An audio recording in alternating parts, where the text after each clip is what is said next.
Hi, everybody, and thanks for joining our weekly podcast. I'm Robin Lewis, founder and CEO of the Robin Report, which, by the way, is much more than a daily report. It is a knowledge platform from which we communicate thought leadership on various strategic topics through the daily reports, but also these podcasts and webinars. And hopefully in the future, we'll do more live events. Anyway, so along with our chief strategist, Shelley Kohan, who, by the way, is a professor at FIT and Syracuse University, we welcome you to our weekly podcast. And today's topic is, and by the way, it could not be more timely, the topic is the big, bad I words. And Shelley, we might have had inventory problems even without an inflation issue. And we might have had inflation problems without an inventory mess, right? Sure. But but with both happening at the same time and each one together making a horrific 1 + 1 = 3, a negative synergy, right? So that's when the sum of the parts equals more than the whole. And this scary combination heading into the holiday season, I say, oh my God. Oh my gosh, is right, Robin. It's such a bizarre condition, and I believe unprecedented. It's a combination really made worse by the pandemic and the collapse of the supply chain, also unprecedented event. And just recently, another I has raised a lot of destruction, especially for the cities in the wake of its path. Of course, I'm talking about Hurricane Ian. And it's just terrible from a human perspective and the many lives that have been impacted by that. It's also impacted our economic environment. Supply deliveries were down 60% in Florida because trucks trained were halted in the storm, and the logistics network is probably going to be down for at least 6 to 8 weeks. And there's even a broader concern if we kind of take a step back. You know, climate change is really affecting the supply chain in major ways across various transportation networks, railways, trucks, vessels, probably a topic for a whole nother podcast. Yeah, boy, I guess climate will be a factor on everything in the world going forward, really. And yeah, you're right, Shelley, maybe another podcast topic. But anyway, back to our topic today. This synergistic combo of the two I's is totally a complex horror for our retail friends. There are so many variables and what ifs that they have to throw the dice, you know, both online and off. As we've said so many times, there is no going back to an old normal, right, like the forecasting process, using benchmarks in last year's hindsight. Businesses today have to create a totally new normal, kind of out of thin air. Yes, and with some new tools like AI and analytics, but it's still a bigger gamble and now made riskier and facing this holiday season that has already begun. So, Shelley, it's really tough to know where to start here. I mean, both of the I's are going to be different across, product categories and consumer behavior affected during the shutdown. You know, like the new work from home model, really it changed everything. So, let's start with the whole world not anticipating the tsunami of COVID, which of course hit like a nuclear bomb almost overnight, shutting all non-essential retailers. Travel stopped, restaurants stopped. Working from home creates a whole new paradigm. In fact, all gathering events like sporting events and air travel stopped. So all of the things people would normally do in that period were drastically altered, right? Absolutely, Robin. And for retail, first of all, there was the huge shift online. E-commerce was up 23%, as you know, in 2020. and major shifts in consumer consumption. Work from home and spending full time locked down really boosted sale of home goods, home renovations, video games, electronics, upkeeping the offices, and so forth. Groceries and cooking were up, restaurants were down, casual and sweatsuits were up, business and other apparel categories were down. I mean, honestly, Robin, apparel took the largest hit. It was down 27% in 2020. And Wow. department stores, of course, were right behind that, down 18%, obviously, because they rely, a significant portion of their sales are based on apparel. So on. And as night follows day, with world economies collapsing, the Fed Yeah. steps in, fire hoses trillions of dollars into the economy to save numerous industries from really literally going out of business, which would have pushed the US possibly into a depression. But what we do know now, and actually a lot of the economists predicted it at the time, inflation was sure to follow. But here again, it's unprecedented. Inflation, we cannot rely on past normal inflations. Same thing, as we go into the holidays, retailers are going to have a mosaic nightmare across all their categories as they begin to deal with pricing. And just to kind of give you a quick snapshot in the Consumer Price Index, it just came out today. The CPI is up 8.2% for the rolling 12-month period. Food at home is up over 11%, apparel is up 5%, fuel oil is up almost 70%, gas is up 26%. So here's one that's not great news for holidays. Men's suits and outerwear and women's outerwear, their pricing is up. Men's is up 11% and women's is up 7%. Oh, Jesus. Yeah. And Shelley, so, the long story short, if you will, no new normals yet, due to never before out of our control events, COVID shutdowns, changing consumer behavior, spending on different things, the supply chain collapse. All of this led to major inventory mistakes, too much of what consumers don't want and too little of what they do want. Absolutely. I mean, the shift in consumer demand, Rob, and the inventory that was all backlogged in supply chain and the inability to predict the future demand has really led to a major surplus of inventory in the retail environment. And it's barely keeping pace with inflation. So sales were up 10% in August, but the inventory numbers are just staggering. Looking at July month end, which is the most recent data that I have, by the US Census Bureau, of course, is retail inventories are up 20% in July compared to last year. Unbelievable. General merchandise stores, I'm talking about discount department stores, their inventories are up over 30%. Wow. Clothing and accessory inventories are up 21% over last year and 6% higher than in Q2. Furniture, home electrics up 27% in inventory. So heading into the holiday season, these retailers have a lot of stock. And maybe, like you said, maybe it's the wrong stock. And of course, some of those inventories might be up because retailers open more stores or close stores. So that impacts it all. But net, we're seriously overstocked. And then throw inflation into it. I mean, the cost of everything is going up, as you mentioned. So going into the holidays is a toss-up.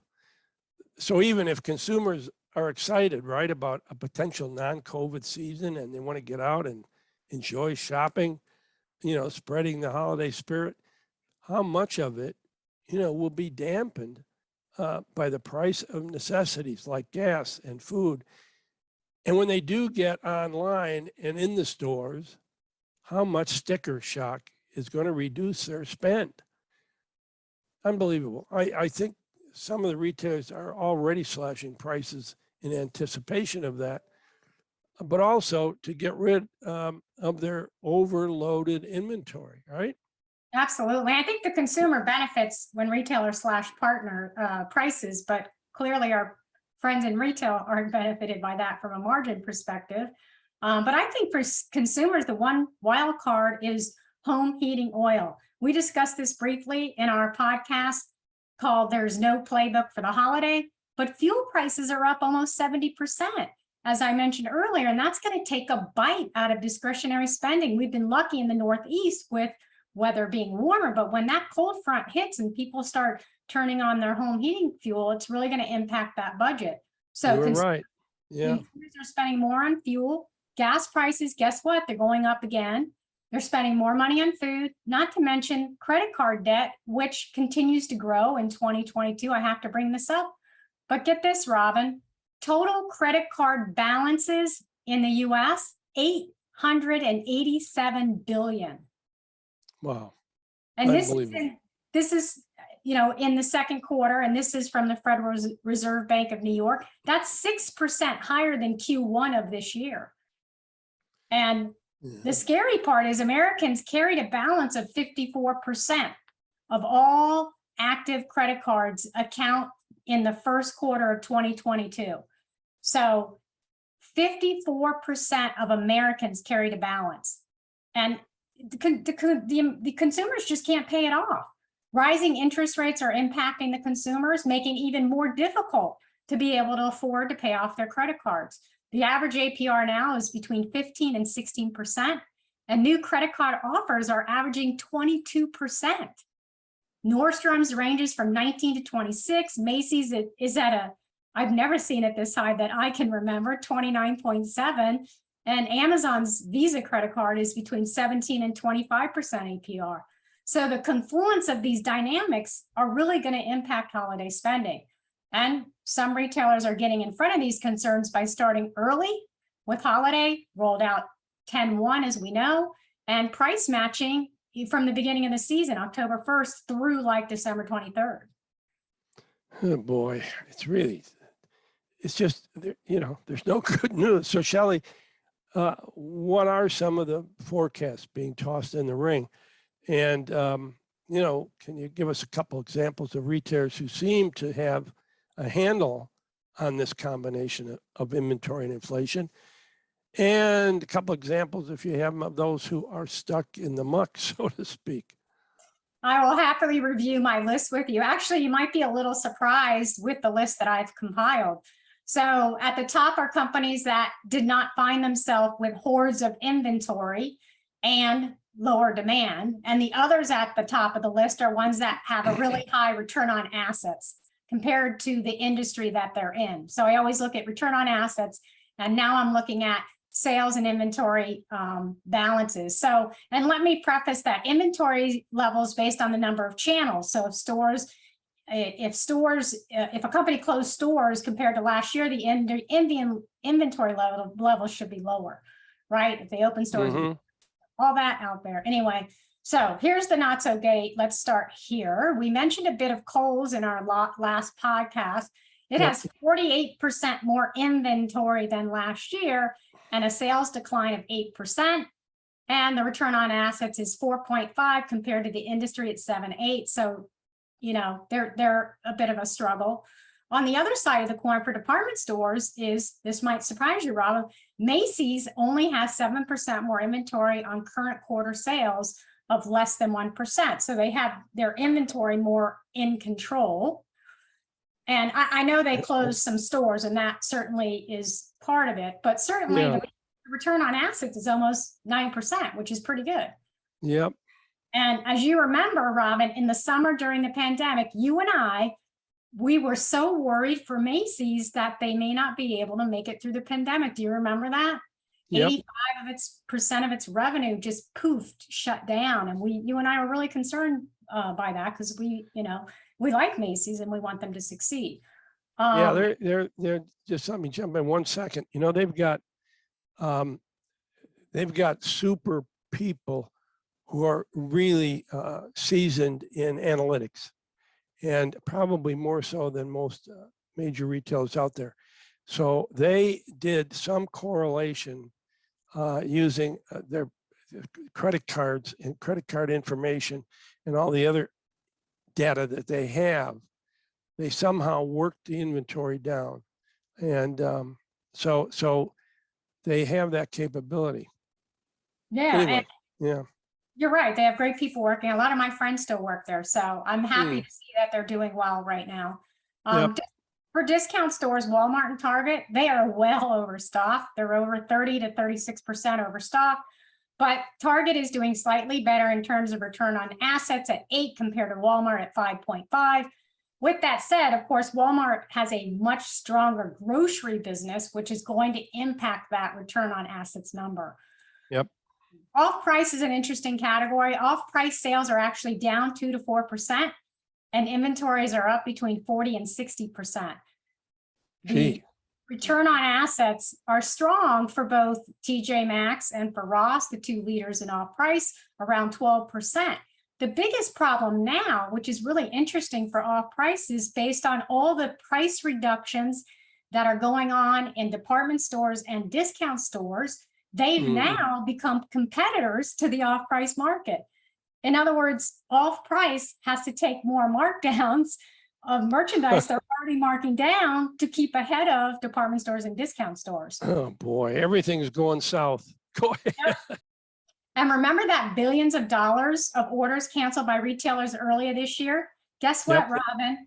It's going to end up in off-price. So this category will do really well in fourth quarter and also going into next year. Here's a crazy number. According to McKinsey, off-price is set to grow 5 times faster than the full price segment from 2025 to 2030. Wow. Wow.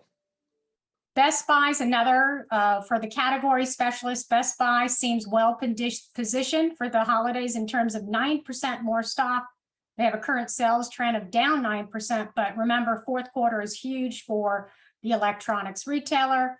Lululemon is sitting on 85% more stock with only 29% more sales. Not sure we will see some promotions here, maybe. American Eagle Outfitters, which is another one of my favorite players, has always done a great job with return on assets. They seem to be a bit overstocked at over 46% in stock. Sales are right now up 2%.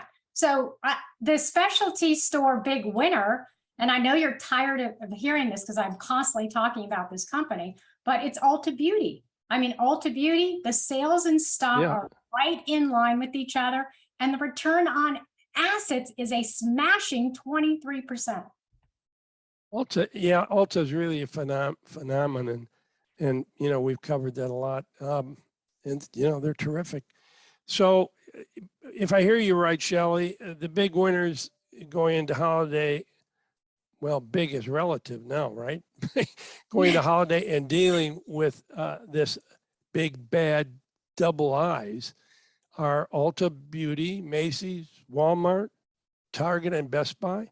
Yeah. And you did not mention Amazon, although the inventory numbers would be tough, I think, to compare with like retailers.